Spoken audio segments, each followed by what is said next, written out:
오늘의 말씀 정읍감리교회 권우승 목사입니다.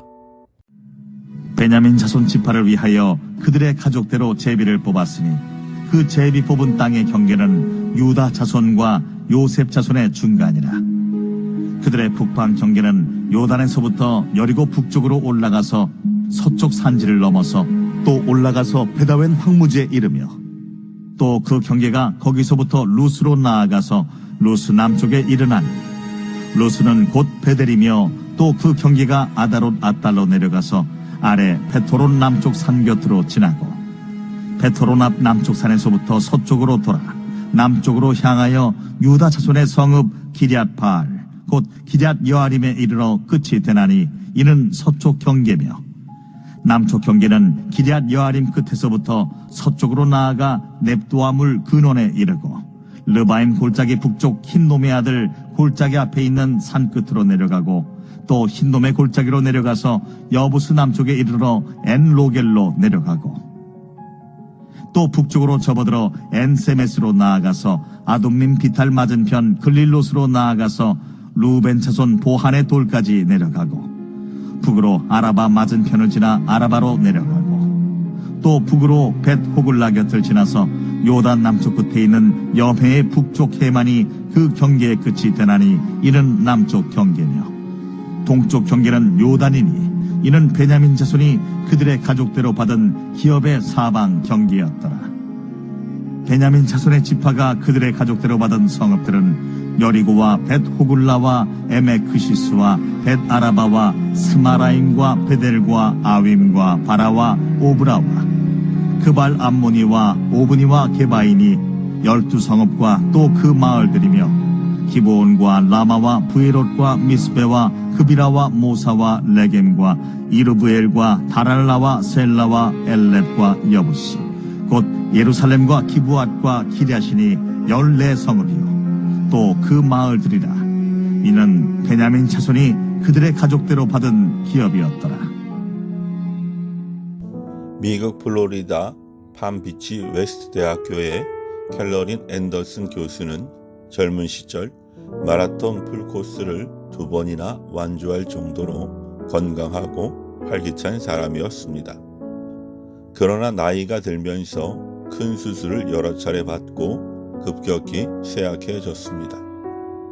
왼팔을 들어 올리는 것조차 어려워졌고 구토 때문에 식사도 제대로 하기 힘들었으며 잠을 이루지 못하는 밤이 많았습니다. 그러나 그녀는 놀랍게도 큰 고통 속에서 이렇게 고백했습니다. 내가 약해진 그때 하나님이 더욱 가까이 계심을 깨달았다. 그녀는 극심한 질병으로 인해 오히려 하나님께 감사하게 되었고 일시적인 세상과 영원한 하나님 나라가 서로 긴밀히 연결되어 있음을 선명히 볼 수 있었다고 고백합니다. 약할 때 하나님의 임재를 경험한다는 이 고백은 오늘 우리가 본문을 통해 발견하는 메시지와 깊이 맞닿아 있습니다. 여호수아 18장은 베냐민 지파의 기업 분배를 기록합니다. 베냐민 지파에게 분배된 땅은 유다와 요셉 지파 사이에 자리한 좁은 땅 중앙 산맥을 따라 이어진 험준한 지역이었습니다. 경지가 많지 않고 조건도 불리했지만 이곳은 후일 이스라엘 역사의 심장이 됩니다. 여리고, 베델, 기브온, 미스바 그리고 예루살렘이 모든 베냐민 지파의 기업에 포함되어 있었습니다. 겉으로는 작고 초라한 기업처럼 보였지만 하나님은 그 땅 가운데 성전이 건축되고 다윗의 왕국이 세워지며 예수님이 사역하실 무대를 준비하셨습니다. 흥미로운 점은 베냐민 지파의 기업 분배 기록이 매우 자세하고 철저하게 정리되어 있다는 것입니다. 경계와 성읍들이 꼼꼼히 나열되어 있습니다. 유다와 요셉의 경우처럼 남은 가나안 족속을 정복하지 못했다는 언급도 없습니다. 이 기록이 보여주는 것은 베냐민 지파가 그 땅을 완전히 차지했다는 뜻이 아닙니다.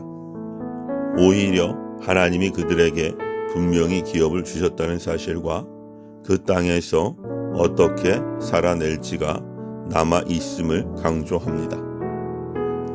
땅은 이미 선물로 주셨지만 그것을 실제로 누리기 위해서는 믿음과 순종이 필요했습니다. 따라서 이 기록은 단순한 기업을 설명하는 것이 아니라 하나님이 주신 기업을 어떻게 감사와 순종으로 살아낼 것인지 도전합니다.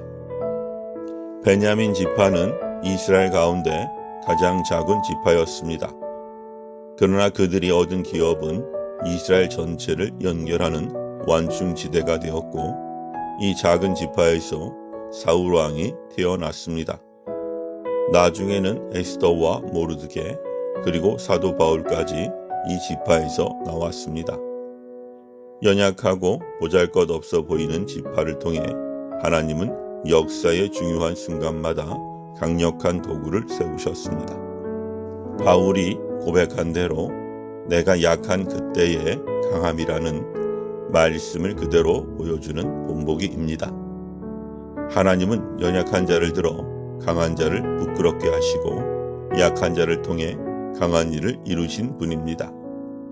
하나님이 우리에게 주신 기업은 눈에 보이는 가나안 땅이 아닙니다. 예수 그리스도 안에서 주어진 영원한 유업입니다. 베드로전서 1장 4절은 이 기업에 대해 썩지 않고 더럽지 않고 새하지 아니하는 유업이라고 증언합니다. 이 기업은 이미 우리에게 주어졌지만 믿음과 순종으로 붙들 때 실제로 그 놀라운 은혜를 누리게 됩니다. 때로는 내 삶의 자리가 보잘것없고 초라하게 여겨질 수 있습니다.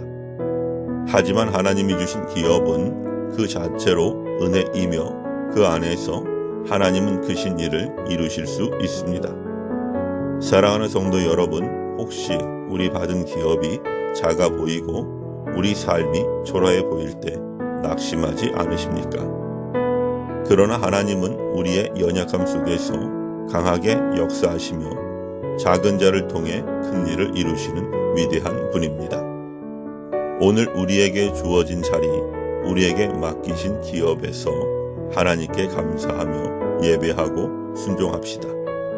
그때 우리는 베냐민 지파처럼 작지만 하나님의 위대한 계획 안에서 쓰임받는 복을 누리게 될 것입니다. 아멘.